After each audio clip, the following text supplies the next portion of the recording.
What's up, guys? Welcome to another vlog. So today's actually been pretty interesting. I'm actually driving home right now. I got off work about 6 o'clock this morning, and I'm still about another 50 minutes away from home.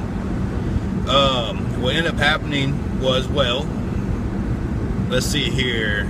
Went to work. On my way to work, Jeep started acting up. Yada yada yada. Well, I got it fixed this morning, and well, it was kind of fun for the most part. As I said, I got off at 6 this morning. Parts store didn't open up till 7, so I was at the parts store about 6:10 this morning, and with that, I actually just sat around and watched YouTube videos. And oddly enough, you know, YouTube has everything that you would ever need, except for this morning. I went video after video after video trying to figure out exactly how to check my coils that, you know, drop into my cylinders right above the spark plug. But every video was showing a coil pack for each cylinder, where on my Jeep it has 3 coil packs for 6 cylinders. So my coil pack actually is a dual, you know, pack. So with that, it is a little bit different from all the other videos. And I already knew how to do the basic thing. I just didn't know if it was anything else extra on top of, you know, checking for the second input. Well, I ended up going and well, here's a little video so you guys can see exactly more about what happened. So roll the clip. What's up, guys? So right now I'm actually at work. As you can tell, I'm in uniform. But so a few things happened today while on my way to work. So while I'm driving, I stopped at the store to get something to drink for work and yada yada yada. Then my Jeep started acting up. It started being really weird. Didn't want to accelerate correctly and all this and that. So, you know, then next thing I know, my check engine light starts flashing at me. Like, hello, there's a problem. And I was like, alright, you know, let me see what it is. So, you know, it ended up coming down to where I know I have a misfire in one of my cylinders. I don't know which one it is yet. I have an idea that it's either in my 1, 3, or 5. But the problem is, it's kind of hard to tell, because a lot of times with the newer vehicles, you'll have, you know, different coil packs. And for some odd reason, Jeep decided that on the 3.7s back in 2009, 3.7 liter V6 ended up going from being 6 coil packs to only 3.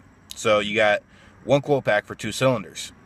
And the only downside with that is when you need to check the coil pack, I still have yet to figure it out. And so I got an idea. Well, I was like, okay, well, I got coil pack on 1, got a coil pack on 3, got a coil pack on 5. I was like, all right, no problem. I'll be able to sit there and, you know, be able to get everything situated and be able to test it by spark plug wire, disconnecting it, right? Well, I shocked the crap out of myself to where my arm is still a little numb. And, you know, I went to try to put the coil pack, you know, I tried plugging the, you know, spark plug wire back onto the coil pack, and it ended up being I wasn't able to, because it just kept shocking me. So I actually had to turn my Jeep off, then plug it back in. And so I've tested, you know, 2, 4, and 6, which are on the passenger side of the engine, and so far all of them are getting, you know, sparks. So it's either I have a bad spark plug, or one of my coil packs on 1, 3, or 5 are bad. So here in a little bit, you know, I'm probably gonna call Andy from Diablo Formula Racing. You know, I've talked to him a few times if I've ever had a problem with a vehicle, and he'd be able to answer my questions and stuff like that. So I'll probably give him a call once it's actually daylight, since it's nighttime and I'm, as I said, at work. And sorry if it's a little noisy, a train's going by me. But no, other than that, the great thing about today is it's not every day you get to be at work and you get to see a Audi R8s and, you know, all those fun things. So yeah, that's so far what's going on with me. But I'll catch back in with you guys a little bit later. So now that you guys see exactly more about exactly what happened to me, let's just put it this way. After it happened, I was shockingly awake. And so it was one of those things, it took about 2 hours for me to really actually get all the feeling back in my left arm, because that was the arm that got shocked probably about 13, 14 times by the number 5 coil. And what's really weird about my whole Jeep setup is it goes cylinder 1 is paired with cylinder 4. Cylinder 3 is paired with cylinder 6. Cylinder 5 is paired with cylinder 2. And so it's a weird setup because, like on older vehicles before the coil packs, they you know, had the distributor, and so you had your spark plug wire going to the distributor and to the spark plug.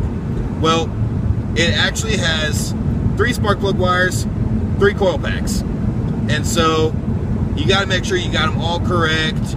And so when I finally gave up and I was like, you know, I'm just gonna wait for the scanner, because I was thinking it was a coil pack on cylinder 5. I'm so glad I did not take that one off, because when it came down to it, when O'Reilly's opened up, they hooked up the scanner, it was showing cylinder 3 was actually misfiring. So I went ahead, got the coil pack, replaced it. Took all of like 10 minutes to replace. And I did it right in the O'Reilly's parking lot. And so with all that being said and done, after I got it fixed, got all the codes cleared, because it was still showing that, you know, it was a misfire, yada yada yada. Got it cleared, went to the gas station, headed home. Luckily, I only had to work a 10-hour shift last night, and I'm used to working 12s. So by the time I was back on the road, it was as if it was I just got off at my normal time. So that's why I'm actually kind of awake right now. Not to mention being shocked numerous times does kind of wake you up. But other than that, I mean, it was just a interesting and funny story that I thought I'd share with you guys, because I mean, you live and you learn doing different things. And I mean, I just wasn't expecting to be shocked so many times, because when I would disconnect from cylinder 1, I wasn't being shocked. When I disconnected from cylinder 3, wasn't being shocked. So when I got shocked from disconnected from cylinder 5, well, it was electrifying. But no, it was just a little something that I wanted to share with you guys on my way home, and figured you guys might get a little laugh out of it. But I mean, it's one of those things that I enjoy it, and it's my main transportation back and forth to work. So yes, did I want to have to go put money into my Jeep? No, but it's a necessity for me being able to make more money. So I mean, oh well. But I think this is going to end up wrapping up the video, and I know it's probably not the most interesting video, but hey, if you liked it, hit the like button. If you want to see more videos coming out from me, seeing what all's going into my life, go ahead and hit the subscribe button.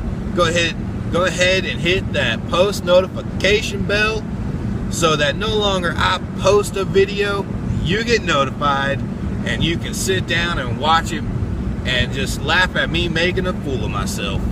So I hope you guys are having a great day. Stay blessed and have a good one. You know, actually, before I end this video, I want you guys to think about this. Even before my Jeep started telling me that there was a problem, I'm now seeing that now that it's fixed, that it was slowly going out, because My Jeep's a lot quieter and it actually has a lot more get up and go. I'm loving it. Especially since I'm able to go 80 miles an hour right now, legally, and not have to worry about it. But, yeah, figured I'd add that in there. So, if you have a vehicle, make sure it's maintained. Because, well, what's the point of having a vehicle if you're just going to let it go to waste and get destroyed by you not maintaining it? But hey, y'all have a good one. I'll catch you guys later.